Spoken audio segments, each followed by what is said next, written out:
ನಮಸ್ಕಾರ ವೀಕ್ಷಕರೇ, ನಾನು ನಿಮ್ಮ ಗಿರಿಧರ್ ಭಟ್. ನೋಡಿ, ನಿಮಗೆ ಸಾಕಷ್ಟು ಕೆಲಸಗಳಿರ್ತವೆ ಆಗಬೇಕಾಗಿರ್ತಕ್ಕಂಥದ್ದು.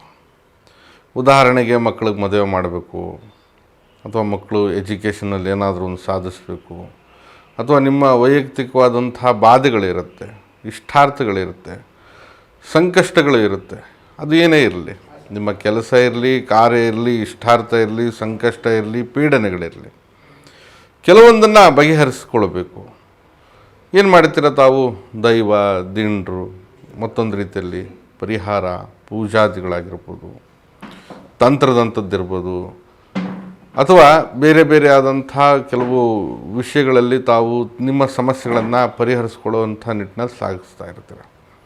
ಆದರೆ ಪ್ರತಿಯೊಂದು ವಿಷಯಗಳು ಕೂಡ ನಿಮ್ಮ ಕೆಲಸಗಳಲ್ಲಿ ಯಾವುದೇ ರೀತಿಯಲ್ಲಿ ಪ್ರಯೋಜನಕ್ಕೆ ಬರ್ತಾ ಇರೋದಿಲ್ಲ. ಏನು ಕಾರಣ?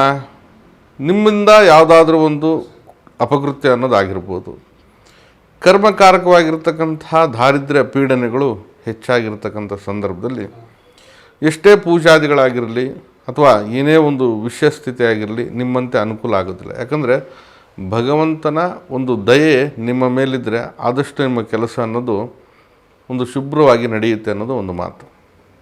ಆ ದಯೆ ಬರಬೇಕಂತಂದರೆ ನಿಮ್ಮಲ್ಲಿರ್ತಕ್ಕಂತಹ ಒಂದು ಭಕ್ತಿ ಭಾವನೆ ಅಥವಾ ನಿಮ್ಮ ಕರ್ಮಾದಿ ದೋಷಾದಿಗಳು ಕಳ್ಕೊಳ್ಳುವಂಥ ಒಂದು ವ್ಯವಸ್ಥೆ, ಅದು ಯಾವ ರೀತಿ ಕಳ್ಕೊತೀರೋ ಅದು ಬೇರೆ ವಿಷಯ. ಅದು ಇಂಥ ಸಂದರ್ಭದಲ್ಲಿ ನೀವು ಸಾಕಷ್ಟು ಇದಕ್ಕೋಸ್ಕರನೇ ಪೂಜೆ ಪುನಸ್ಕಾರ, ಹೋಮ ಹವನ, ಯಜ್ಞ ಯಾಗಾದಿಗಳಂತ ಹೇಳಿಬಿಟ್ಟು ಭಾಳಷ್ಟು ಹಣ ಖರ್ಚು ಮಾಡಿಕೊಂಡೇ ಹೋಗ್ತಾ ಇರ್ತೀರ.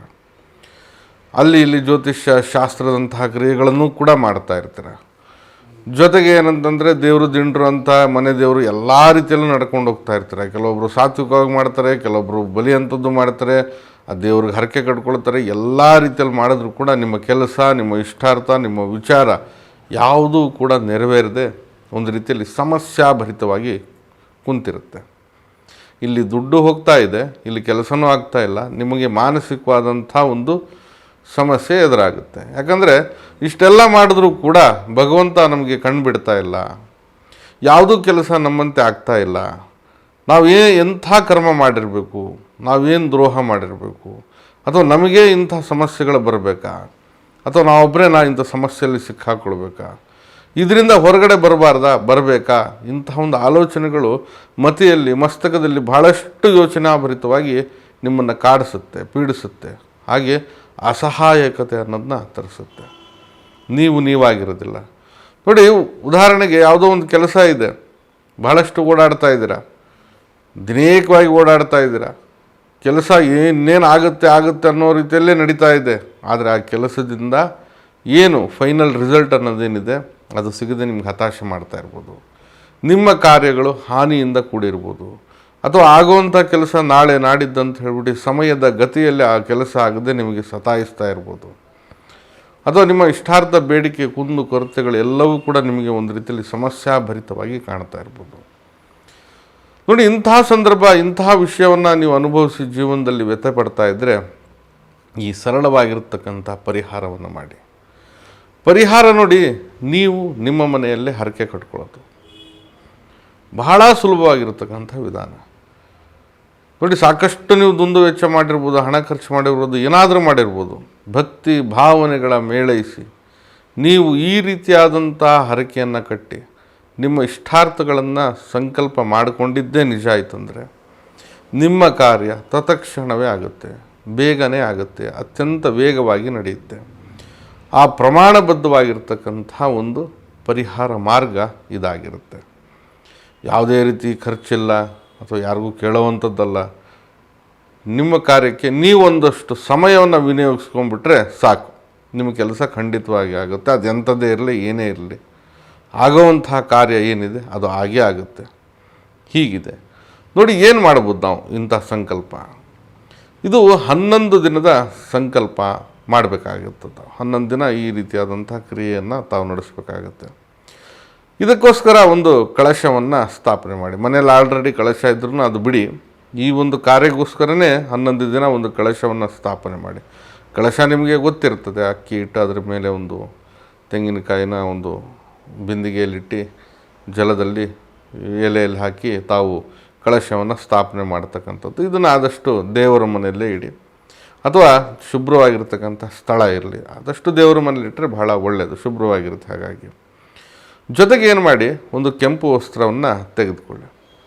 ಆ ಕೆಂಪು ವಸ್ತ್ರದಲ್ಲಿ ನವಧಾನ್ಯಗಳು ಬರ್ತದೆ, ನವಧಾನ್ಯಗಳನ್ನು ಹಾಕಿ, ಅಥವಾ ಅಂಗಡಿಯಲ್ಲಿ ಸಿಗುತ್ತೆ ನಿಮಗೆ, ಪೂಜಾ ಅಂಗಡಿಯಲ್ಲಿ ನವಧಾನ್ಯ ಅಂದರೆ ಕೇಳಿದ್ರೆ ಕೊಡ್ತಾರೆ, ನಿಮಗೊಂದು ಪ್ಯಾಕೆಟ್ ಕೊಡ್ತಾರೆ.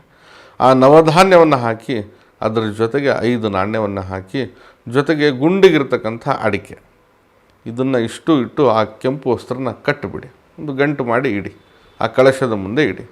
11 ದಿನ ವಿಧಿವತ್ತಾಗಿ ಪೂಜೆ ಮಾಡಿ. ಯಾವ ರೀತಿಯಲ್ಲಿ? ಧೂಪ, ದೀಪ, ನೈವೇದ್ಯ, ಈ ರೀತಿಯಾದಂಥ ಪೂಜೆಗಳು ಮಾಡಿಕೊಂಡಿದ್ದೀವಿ. ದಿನೈಕವಾಗಿ ನೈವೇದ್ಯ ಮಾಡ್ತಾ, ತಾವು ಧೂಪ ದೀಪ ಹಚ್ಚುತ್ತಾ, ತಾವು ಆರತಿ ಬೆಳಗ್ತಿರೋ, ಮತ್ತೊಂದು ಏನು ಮಾಡ್ತೀರೋ ಆ ರೀತಿಯಲ್ಲಿ ನಿಮ್ಮ ಇಷ್ಟಾರ್ಥ ಸಂಕಲ್ಪವನ್ನು ಬೇಡ್ಕೊಳ್ತಾ 11 ದಿನ ಈ ಗಂಟನ್ನು ಕಟ್ಟಿರೋದು ಮತ್ತು ಆ ಕಳಶದ ಮುಂದೆ ತಾವು ಪೂಜಿಸ್ತಾ ಹೋಗಿ. 11 ದಿನದ ನಂತರ ಆ ಕಳಶವನ್ನು ಸರಿಸ್ಬಿಡಿ, ತೆಗೆದುಬಿಡಿ. ಹಾಗೆ ಆ ಕೆಂಪು ವಸ್ತ್ರ ಇದೆಯಲ್ಲ ಕಟ್ಟಿರ್ತಕ್ಕಂಥದ್ದು, ತಾವು ಏನು ನವಧಾನ್ಯಗಳನ್ನು, ಅಡಿಕೆಯನ್ನು, 5 ನಾಣ್ಯವನ್ನು ಇಟ್ಟಿರ್ತಕ್ಕಂಥ ಕೆಂಪು ವಸ್ತ್ರವನ್ನು ಆ ದೇವರ ಮನೆಯಲ್ಲೇ ಇಡಿ, ಅಥವಾ ಒಂದು ಶುಭ್ರವಾದಂಥ ಜಾಗದಲ್ಲಾದರೂ ಇಡಿ. ಇದು ನಿಮ್ಮ ಏನು ಸಂಕಲ್ಪ ಅಥವಾ ನಿಮ್ಮ ಕೆಲಸ, ನಿಮ್ಮ ಇಷ್ಟಾರ್ಥ, ನಿಮ್ಮ ಮನೋಬೇಡಿಕೆ ಆ ಒಂದು ನೆರವೇರಲಿಕ್ಕೆ ಇದು ಖಂಡಿತ ಕಾರ್ಯಪ್ರವೃತ್ತ ಆಗುತ್ತೆ. ಹಾಗೆ ಆ ಕೆಲಸ ಕೂಡ ಅತ್ಯಂತ ವೇಗವಾಗಿ ನಡೆಯುತ್ತೆ. ಆ ಕೆಲಸ ಆಗಿದ ತಕ್ಷಣವೇ ತಾವು ಹರಕೆಯನ್ನು ನೆರವೇರಿದೆ ಅಂತ ಹೇಳಿ ತಕ್ಷಣ ಅದನ್ನು ಏನು ಕೆಂಪು ವಸ್ತ್ರದಲ್ಲಿ ಕಟ್ಟಿರ್ತಕ್ಕಂಥದ್ದನ್ನು ದೇಗುಲಕ್ಕೆ ಅರ್ಪಿಸಿ. ನೀವು ಯಾವುದಾದ್ರೂ ನಿಮ್ಮ ಮನಸ್ಸಿನಲ್ಲಿ ಇಂತಹ ದೇವರಿಗೆ ನೀಡಬೇಕಂದ್ರೆ ಅಂತಹ ದೇವರಿಗೆ ನೀಡಿ, ಅಥವಾ ನಿಮ್ಮ ಇಷ್ಟಾರ್ಥ ದೇವರಿಗೆ ಕೊಡಬೇಕಂದ್ರೆ ಆ ಇಷ್ಟಾರ್ಥ ದೇವರಿಗೆ ಕೊಡಿ, ಅಥವಾ ಸ್ಥಳೀಯವಾಗಿ ಅಕ್ಕಪಕ್ಕದಲ್ಲಿರ್ತಕ್ಕಂಥ ದೇಗುಲಕ್ಕಾದರೂ ನೀಡ್ಬೋದು, ಅಥವಾ ನಿಮ್ಮ ಕುಲದೇವರು, ಮನೆ ದೇವರು, ಇಂಥ ಒಂದು ವ್ಯವಸ್ಥೆಗಳು ಕೂಡ ತಾವು ಅರ್ಪಿಸ್ಬೋದು. ಈ ರೀತಿಯಾದಂಥ ಹರಕೆಯ ಫಲದಿಂದ ಖಂಡಿತವಾಗಿ ನಿಮ್ಮ ಕೆಲಸ ಈಡೇರುತ್ತೆ. ಇದು ಏನಪ್ಪ ಅಂತಂದರೆ ನಿಮ್ಮ ಭಕ್ತಿ, ಭಾವನೆ, ವಿಚಾರಗಳಿಗೆ ಸಂಬಂಧಪಟ್ಟ ಹಾಗೆ ನೀವು ಮಾಡುವಂತಹ ಕ್ರಿಯೆ ನಿಮ್ಮ ಒಂದು ಬಲಿಷ್ಠವಾಗಿ ರೂಪಿಸ್ಕೊಳ್ಳುತ್ತೆ. ಹಾಗೆ ನಿಮ್ಮ ಸಂಕಲ್ಪ, ಪೂಜಾ ವಿಧಿ ವಿಧಾನ, ಭಕ್ತಿಯ ಮೇಳೈಸುವಿಕೆ ಇದೆಯಲ್ಲ, ಭಗವಂತನಿಗೆ ಬೇಗ ಮುಟ್ಟುತ್ತೆ. ಅಯ್ಯೋ ದುಡ್ಡಿದೆ, ಯಾರಿಗೋ ಕೊಟ್ಬಿಟ್ಟು ಪೂಜೆ ಮಾಡಿಸ್ಬಿಡೋಣ, ಇರಲಿ, ದುಡ್ಡಿದ್ರೆ ಇರುತ್ತೆ ಅವ್ರ ಹತ್ರ, ಅದು ಬೇರೆ ವಿಷಯ. ದುಡ್ಡಿದೆ ಅಂದ ಮಾತ್ರಕ್ಕೆ ಹೇಗೆ ಬೇಕು ಆ ರೀತಿಯಲ್ಲಿ ನಡ್ಕೊಳ್ಳಿಕ್ಕಾಗಲ್ಲ. ನಾವೊಂದಷ್ಟು ಭಕ್ತಿ ಭಾವನೆ ಬೇಕಾಗುತ್ತಲ್ಲ ಪೂಜೆ. ಈ ರೀತಿಯಾಗಿ ತಾವು ಹರಕೆಯನ್ನು ಕಟ್ಟಿ ನಿಮ್ಮ ಮನಸ್ಸಿನ ಆಸೆಯನ್ನು, ಸಂಕಲ್ಪವನ್ನು ಈಡೇರಿಸ್ಕೊಳ್ಬೋದು. ಖಂಡಿತವಾಗಿ ಇದನ್ನು ಮಾಡಿ.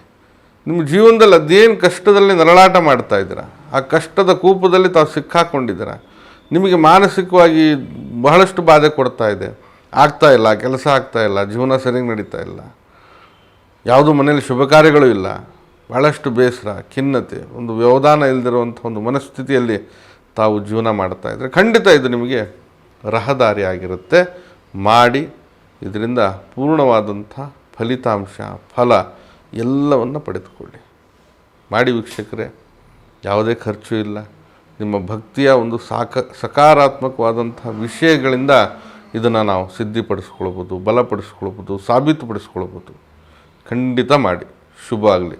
ನಾನು ನಿಮ್ಮ ಗಿರಿಧರ್ ಭಟ್. ನಮ್ಮ ಕಚೇರಿ ಅಥವಾ ಮನೆ ಬಂದು ಜ್ಞಾನ ಭಾರತಿ ಯೂನಿವರ್ಸಿಟಿ ಕ್ವಾರ್ಟರ್ಸ್ ಸರ್ಕಲ್ನಲ್ಲಿದೆ, ಬೆಂಗಳೂರಲ್ಲಿ. ಬರೋರು ತಾವು ಮೊದಲೇ ಸಮಯವನ್ನು ನಿಗದಿಪಡಿಸ್ಕೊಂಡು ಬನ್ನಿ. ಬರಲಿಕ್ಕೆ ಸಾಧ್ಯ ಆಗಿಲ್ಲ ಅಂತಂದರೆ ತಾವು ಈ ಕೆಳಗಡೆ ಕಾಣ್ತಾ ಇರ್ತಕ್ಕಂತಹ ನಂಬರ್ಗೆ ಕರೆ ಮಾಡಿ ಮುಕ್ತವಾಗಿ ಸಮಾಲೋಚನೆ ಕೂಡ ಮಾಡ್ಬೋದು. ಶುಭವಾಗಲಿ. ನಮಸ್ಕಾರ.